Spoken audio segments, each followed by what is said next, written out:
Cher Evolute, bonjour, bonsoir. Nous sommes ravis de vous retrouver pour cette édition d'Evolute News de juin 1954. Installez-vous confortablement, un bon hot dog en main, et commençons sans plus tarder avec notre première news. Vous l'aurez sûrement déjà remarqué, mais notre nouveau logo a été publié sur notre serveur de communication récemment. Et celui-ci marque le début d'une nouvelle ère pour la Evolute.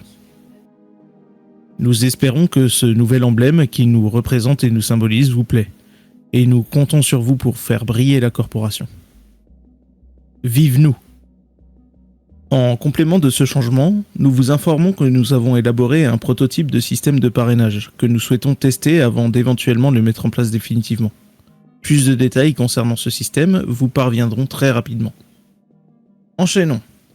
Dernièrement, des changements conséquents ont été apportés au système d'affichage et de combat, et nous sommes actuellement en train d'analyser et d'expérimenter cela minutieusement, afin de vous élaborer un guide le plus complet possible. De plus, l'Invictus Launch Week s'est terminé avec la sortie de nombreux vaisseaux et véhicules lors de cette édition. Prenons le temps de faire un rapide tour de ceux-ci. Pour commencer, RSI nous présente son rover médical. Il s'agit de l'Ursa Medivac, autrement appelé le NURSA. Argo a mis en vente une variante tractrice des MPUV, le MPUV 1T. Du côté de Mirai, une nouvelle moto Gravelev a été déployée dans plusieurs modèles, la Pulse.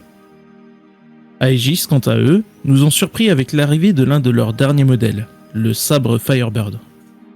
Drake nous a dévoilé un nouveau vaisseau en cours de fabrication décliné en deux versions, le Ironclad dans sa version cargo et le Ironclad Assault dans sa version militaire.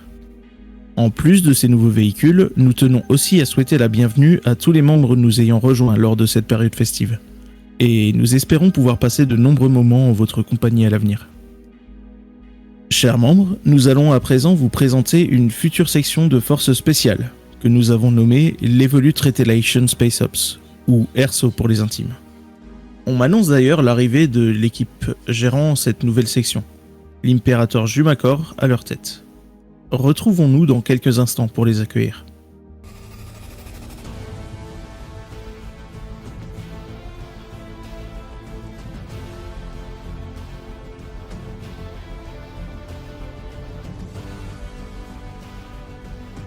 Bonjour messieurs, c'est un plaisir de vous recevoir dans cette édition d'Evolute News. Merci de nous accueillir dans votre émission, Papydox. Cher Evolute, je vous annonce officiellement la création de la ERSO, une unité d'élite formée pour les opérations spéciales et qui sera composée de membres volontaires, sérieux et motivés, prêts à défendre et protéger les intérêts de la corporation. Cette section spéciale sera sous ma supervision directe et elle sera composée de deux unités distinctes. La Shadow, dirigée par Skara, sera le groupe d'intervention d'infanterie, et la Raven, dirigée par Koneko, sera le groupe d'intervention aérien. Plus d'informations vous seront communiquées prochainement, et nous espérons vous voir nombreux à postuler dans cette unité d'élite. Imperator, nous vous remercions de votre intervention et de votre présence, et comptons sur cette force d'élite pour veiller à la sécurité des évolutes. Le temps passe vite et nous vous remercions de nous suivre, chers téléspectateurs. Il est maintenant l'heure de vous présenter le lieu du mois.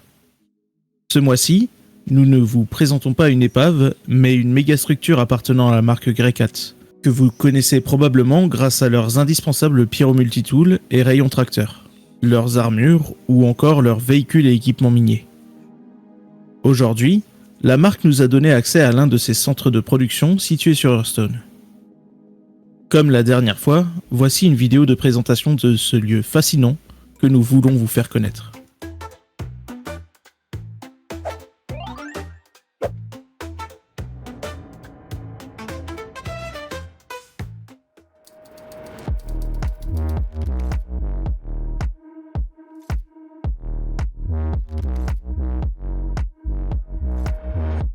En 2337, Odyss Broussard fonde Greycat Industrial dans le but de produire et de fournir des équipements de sécurité aux mineurs en quête de fortune parmi les étoiles.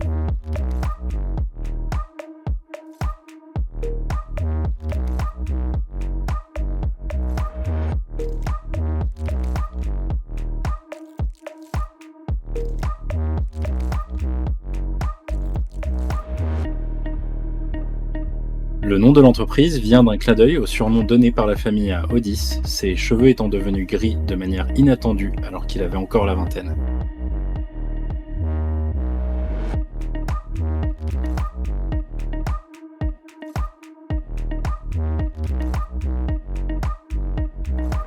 Malgré une présence plus importante dans le système Sol, grâce à leur siège social situé sur Mars, Greycat a su imposer ses produits et son savoir-faire dans d'autres systèmes, comme à Croshaw et Stanton par exemple.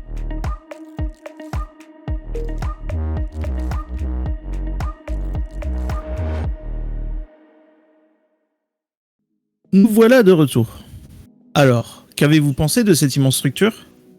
Vous aurez probablement l'occasion de la visiter lors de potentiels futurs contrats. Alors n'hésitez pas à en faire le tour quand vous le pourrez. Et voilà, c'est déjà la fin de cette édition de notre journal mensuel. Nous espérons que vous l'avez apprécié et avons déjà hâte de vous retrouver le mois prochain. Fly safe, Evolute.